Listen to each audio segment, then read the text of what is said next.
Hi everyone, this is Somshekar. You are watching SS Tech That in YouTube channel. Recently మన ఛానల్లో చూసినట్లయితే RGKT set ఎగ్జామ్కి సంబంధించి కానీ అండ్ అలాగే ట్రిపుల్ అడ్మిషన్కి సంబంధించి కానీ కంప్లీట్ డీటెయిల్స్ అయితే మన ఛానల్ ద్వారా అందిస్తున్నాము.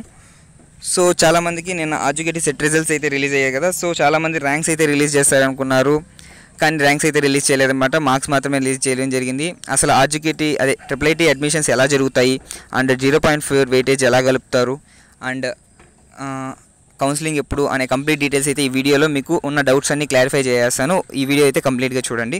So first of all RGKT selection process ఎలా జరుగుతుంది. సో నిన్న మన ఎడ్యుకేషన్ మినిస్టర్ అయిన ఆదిమూలపు సురేష్ గారు ప్రెస్ మీట్లో ఆర్జీకేటీ సెట్ రిజల్ట్స్ రిలీజ్ చేసగా కొన్ని వర్డ్స్ అయితే చెప్పారనమాట. దాన్ని బట్టి చూసినట్లయితే ఆర్జీకేటీ సెలక్షన్ ప్రాసెస్ ఎలా జరుగుతుంది అనేది మనకు క్లియర్గా అర్థమవుతుంది. సో ఇక్కడ చూసినట్లయితే మా స్టూడెంట్స్ ఎవరైతే ఆర్జీకేటీ సెట్ ఎగ్జామ్లో స్కోర్ చేసి ఉంటారో, మార్క్స్ స్కోర్ చేసి ఉంటారో, ఆ స్కోర్ని జీపీఏగా కన్వర్ట్ చేస్తారనమాట. సో జీపీఏగా కన్వర్ట్ చేసిన తర్వాత 0.4 వెయిటేజ్ ఎవరికైతే వర్తిస్తుందో, అంటే గవర్నమెంట్ నాన్ రెసిడెన్షియల్ స్కూల్స్ ఎవరైతే ఉంటారో సో వాళ్ళకి 0.4 జీపీఏ యాడ్ చేసి సో ఆ వెయిటేజ్ కలిపిన తర్వాత ఓవరాల్గా వచ్చిన స్కోర్కి ఈ రిజర్వేషన్స్ కానీ వర్తించేలా ఉంటే రిజర్వేషన్ స్కోర్ కూడా వాళ్ళకు కలిపి సో దాన్ని బట్టి సెలక్షన్ లిస్ట్ అయితే ఫైనలైజ్డ్ సెలక్షన్ లిస్ట్ అయితే రిలీజ్ చేస్తారనమాట. సో ఈ ఫైనలైజ్డ్ సెలక్షన్ లిస్ట్ అనేది ఈ మంత్లో వచ్చేస్తుంది. సో ఈ మంత్లో వచ్చిన తర్వాత మనకు ఎందుకంటే ఈ మంత్లో వస్తుందంటే జనవరి 4th అనేది ఇక్కడ చూసినట్లయితే జనవరి 4th అనేది ఆర్జీకేటీ సెట్ ఎగ్జామ్కి సంబంధించిన కౌన్సిలింగ్ అయితే జరుగుతుందన్నమాట. జనవరి 4th నుంచి సో కౌన్సిలింగ్ 4th జరుగుతుందంటే మనకి ఎలా అయినా ఒక 10 days ఆర్ ఇంకా ముందే కూడా వచ్చే అవకాశం అయితే ఉందన్నమాట రిజల్ట్స్. సో ఈ మంత్లో అయితే మనకు ఆర్జీకేటీ సెలక్షన్ లిస్ట్ అంటే ఎవరైతే ఆర్జీకేటీకి ట్రిపుల్ ఐటీకి సెలెక్ట్ అయినారు అనేది చెప్పేస్తారనమాట.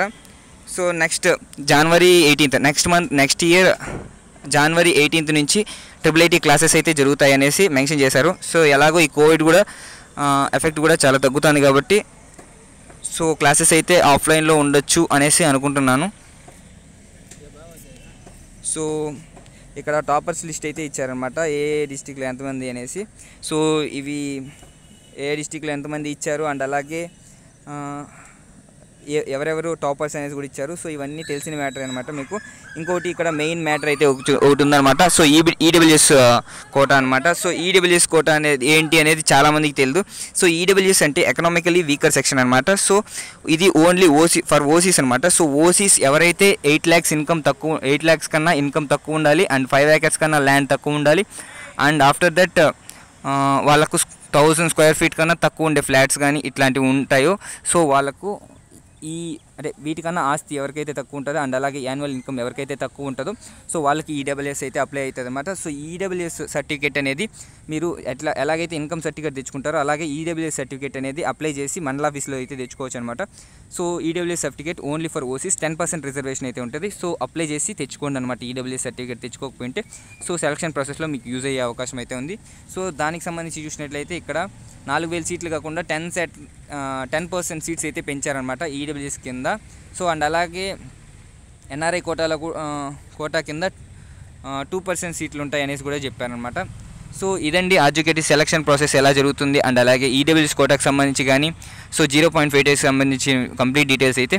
సో మరిన్ని అప్డేట్స్ కోసం మన ఛానల్ అయితే సబ్స్క్రైబ్ చేసుకోండి. ట్రిపుల్ ఐటీ ఇన్ఫర్మేషన్ కోసం అండ్ అలాగే ట్రిపుల్ ఐటీ అప్డేట్స్ అన్ని మన ఛానల్లో వస్తుంటాయి. Thank you.